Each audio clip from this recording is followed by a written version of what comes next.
সঠিকভাবে একটা মাসালা আজও ক্লিয়ার করা হয়নি যে কসর নামাজ কিভাবে হবে।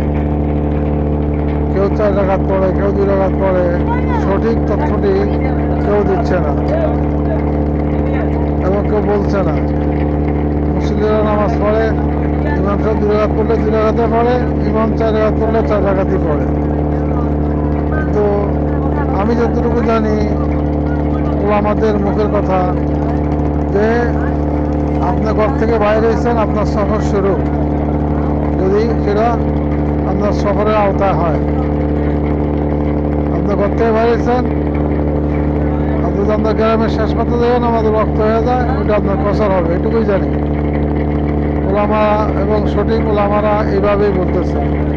এখন যারা লঞ্চে যাত্রী, ঘর থেকে এখন মনে করেন আমি 2 ঘন্টা রিক্সা ভাড়া দিয়ে এখানে আসলাম এই লঞ্চে, অথচ নামাজ পড়ালো 4 রাকাত আসরের নামাজ, কিন্তু আমার দৃষ্টিতে এটা হবে 2 রাকাত। ওলামাদের কথায় আর কি, সেই দৃষ্টিকোণে দয়া করে লঞ্চ কর্তৃপক্ষ এবং নৌযান কর্তৃপক্ষকে অনুরোধ করে বলবো এই মাসলাটা সঠিকভাবে লিখিত আকারে প্রত্যেকটা লঞ্চে থাকা উচিত, সঠিক মাসলাটা। আর না হয় লঞ্চ কর্তৃপক্ষে যে কেউ নামাজ পড়ান, তাহলে আর এই তর্ক থাকবে না।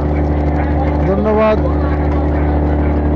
এই নামাজের জন্য ত্রুটি বিচ্যুতি সঠিক মাসালা প্রকাশ করার জন্য, যেন মুসলিমরা সঠিক নামাজ পড়তে পারে।